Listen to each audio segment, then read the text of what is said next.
The month of May is ALS Awareness Month. You may say, what is ALS?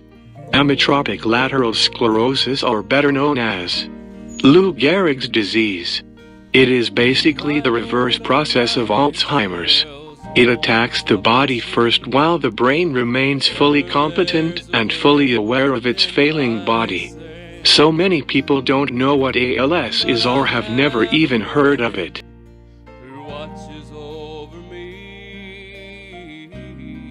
I am writing this to inform those who don't know or never even heard of it. It is known as the cruelest disease known to man. Research shows that it is caused by a number of things. Mine was induced by cyanide. Everyone has a normal level of 3. My level was 9. 4% of all ALS patients are induced by it. Stress, military, shipyard workers and strenuous working jobs have been linked to it, and a lot of causes are unknown. It is labeled as the incurable disease. I honestly don't believe that. You can't say God can't do something.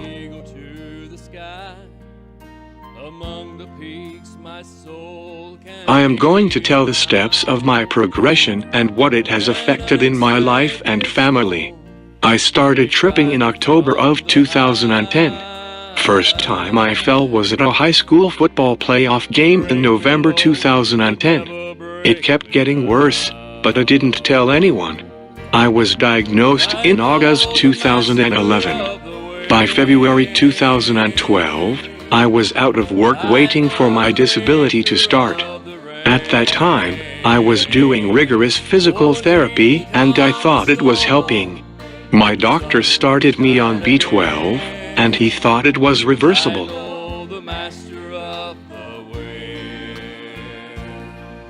Dana and I got married in August of 2012. The progression has continued, although it seems to be at a standstill now. I had surgery in September 2012 to place a baclofen pump for spasticity in my legs. I walked in the hospital holding my wife's hand and came home in a wheelchair. Friends of the family built a ramp so I could get into my house. A nurse comes to the house every 6 weeks to refill the pump. The nurse sticks a long needle in my stomach and adds more baclofen to the pump.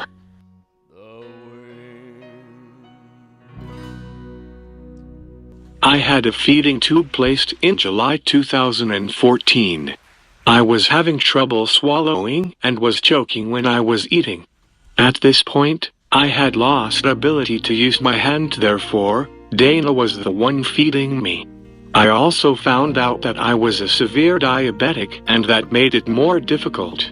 When you have swallowing issues, it's hard to eat a low-carb diet. You eat what you can swallow. Dana has tube-fed me estimated 10,950 cans of feeding tube formula. She checks my blood sugar level each time I am fed by pricking my finger. Ouch!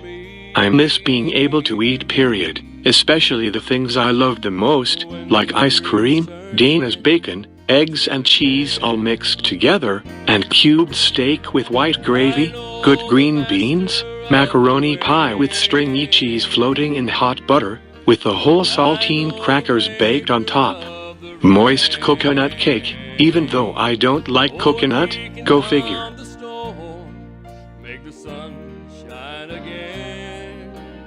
In November of 2016, I went to surgery again to have a port catheter placed to receive IV antibiotics at home. I have chronic infections in my lungs. Before the port, I was in and out of the hospital receiving IV antibiotics. If I get an infection now, Dana gives me IV antibiotics from home. I had to have tubes put in my ears because of weakened eustachian tubes in my ears. I have to have them put back in every 3 or 4 months. It is very painful and uncomfortable.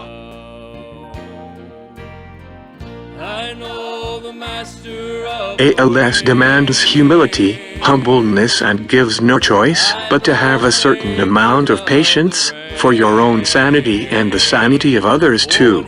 ALS takes thriving independent men and women and turns them into totally dependent on others to do everything for you, and I do mean everything.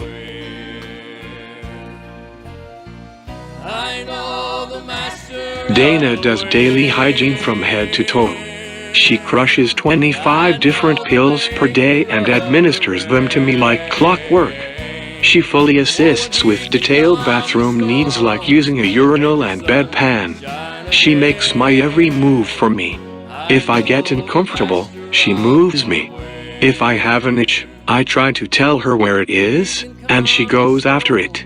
Just the simple things like that can be so complicated and frustrating.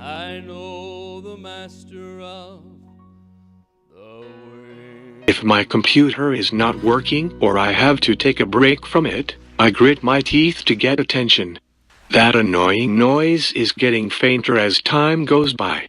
Ordinarily, I cannot open my mouth, but when I yawn, it opens up wide like normal, and most of the time when it closes, I bite my tongue. If nobody sees me do it, I have to sit and hold it until someone sees me. My tongue is like minced meat.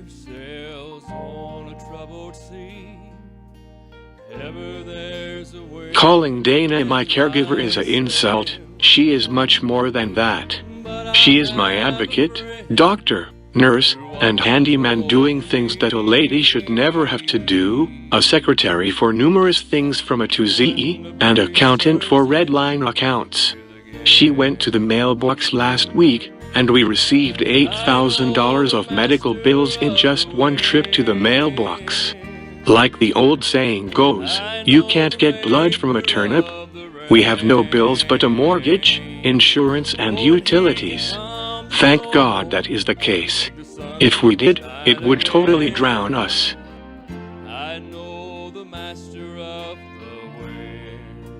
In saying that, we have had to depend on others' generosity and sometimes have to humbly ask for help. This is what ALS is to us personally. I understand everyone's life and circumstances are very different with ALS. You never know what tomorrow is going to be like. How will you feel? Felt great yesterday, pray I will today.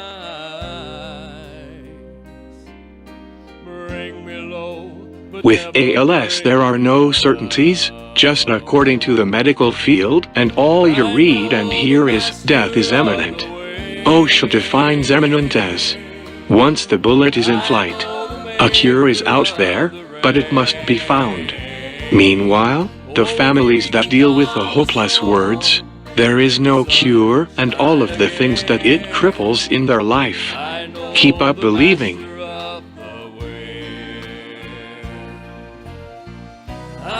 I was told in October of 2014 that my lung capacity was 19% and decreasing at each clinic visit.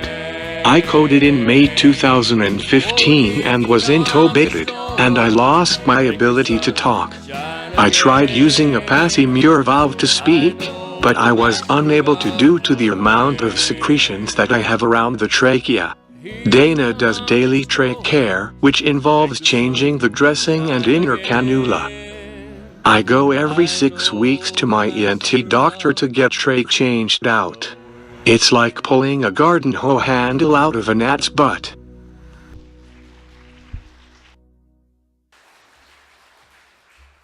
My advice to you is learn to communicate without a voice before you lose yours. I have a plastic communication board that has all the letters on it. I look at the letter as my wife looks at the other side of it to figure out what I am trying to spell out. I also have the Tobii eye gaze computer. Most of the time I use it to talk, text, internet, and do my writings. It's very hard and frustrating to use, but with much patience and tenacity, I have become pretty good at. It can become very insensitive though, almost rude. It can be addicting, especially when your eyes are working properly.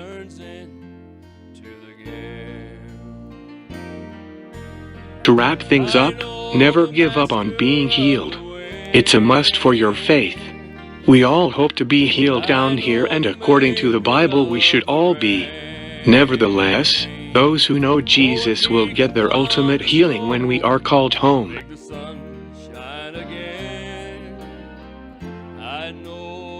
If you know anyone that has ALS, please offer help and follow through with it. Don't be ear pleasers like many. People talk over me, like I am an invalid. Please don't do that. ALS patients are fully competent. Take time out of your busy schedule to stop and give us time to talk to you. I love you all. Just want to get awareness out there of how cruel ALS is. This is only my story. All patients' progressions and circumstances are different.